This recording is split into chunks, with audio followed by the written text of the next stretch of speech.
میں آپ کو اپنے والد کا واقعہ سناتا ہوں۔ میرے والد صاحب رحمۃ اللہ علیہ 2 مہینے تو رہتے تھے مدینہ منورہ، رجب، شعبان، اور یکم رمضان کو پھر وہاں سے عمرے کا احرام باندھ کے آتے تھے مکہ۔ باقی 10 مہینے جو ہے وہ مکے میں رہتے تھے اور یہیں پڑھاتے تھے۔ مدینہ منورہ میں آپ درس نہیں دیتے تھے۔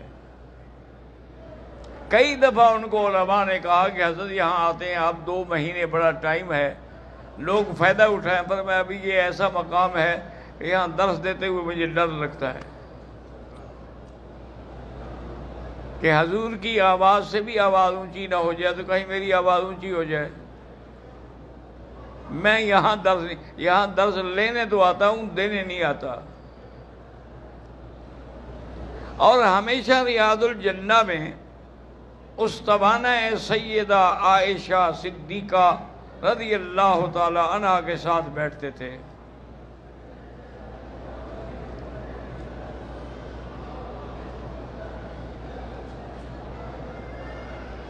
وہ فرماتے تھے کہ یہ وہ جگہ ہے کہ حضور نے بی بی عائشہ کو ایک بات بتائی تھی، کوئی راز کی، کہ یہاں جو بھی دعا مانگی جائے گی قبول ہوگی۔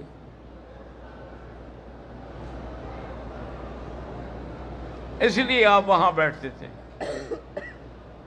اور دوسری وجہ وہ یہ بیان کرتے تھے کہ بھئی سیدہ عائشہ امہات المومنین ہیں، ہماری ماں ہیں، تو ماں نے اگر سفارش کر دی تو بچے بچ جائیں گے۔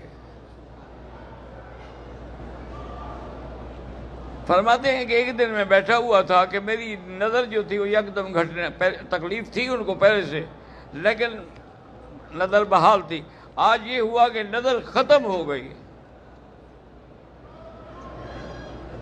انا للہ و انا الیہ راجعون۔ اللہم اجرنی فی مصیبتی واخلف لی کل غائبۃ لی منک بخیر۔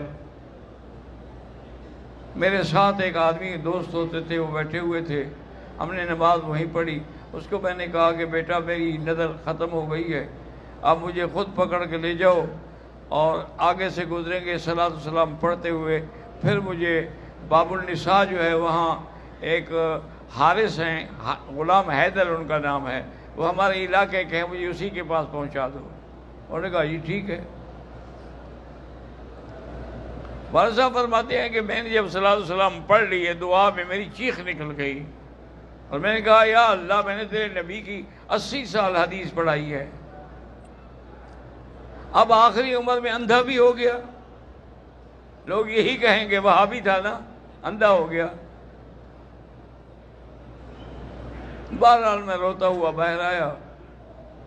غلام حیدر سے میں نے کہا ابھی یہیں کھیس بچھا کے سرانہ رکھ دو، اب میں اپنے مکان پہ نہیں جا سکتا، میری نظر نہیں ہے، واپسی پہ کیسے پہنچوں گا؟ تو مجھے تہجد میں اٹھا کے وضو کرا دینا، حرم اندر چھوڑ دو۔ نے کہا ٹھیک ہے جی، آپ بالکل آرام کریں۔ والد صاحب فرماتے ہیں کہ میں سرانہ رکھ کے سو گیا تو یکدم میرے سر میں کسی نے بوٹ کی ٹو کے ساتھ پاؤں مارا۔ اتنا شدید مجھے درد ہوا، میں نے کہا بیچارہ کہ بھول کے نظر نہیں آیا کہ میں لیٹا ہوا ہوں۔ اتنا درد ہوا کہ میری نیند ختم ہو گئی، میں اٹھ کے بیٹھا تو میری آنکھیں بحال تھی۔ میں نے کہتے ہیں آپ کا جیب سے خط نکالا، تمہارا خط جیب میں پڑا تھا، وہ میں نے بالکل آرام سے پڑھا، سب نظر بحال ہو گئی۔ وہ جو مارا گیا تھا نا، وہ دماغ میں چوٹ جو تھی وہی علاج تھا، آپریشن ہو گیا۔ تو اللہ تعالیٰ اگر چاہے میرے بھائی، آپ نے فوجی آپریشن میں آنکھیں دی ہیں، اللہ دوبارہ روشن کر دیں۔ وما ذلک علی اللہ بعزیز۔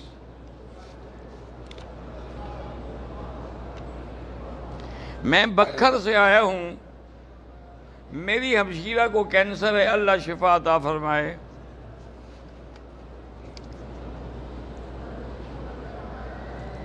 یہ ہمارے ملک میں جو رواج ہے کہ جب آدمی مر جاتا ہے تو ہر جمعرات اس کی جمعرات کرتے ہیں، کھانے پکاتے ہیں، خیرات، بالکل بدعت ہے، کھانا ناجائز ہے۔ 40واں کرتے ہیں، بالکل ناجائز ہے۔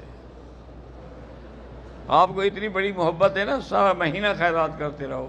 یہ کیا ہے کہ جمعراتوں کے دن بس لوگوں کو دکھانے کے لیے ہم بڑا باپ کی خدمت کر رہے ہیں۔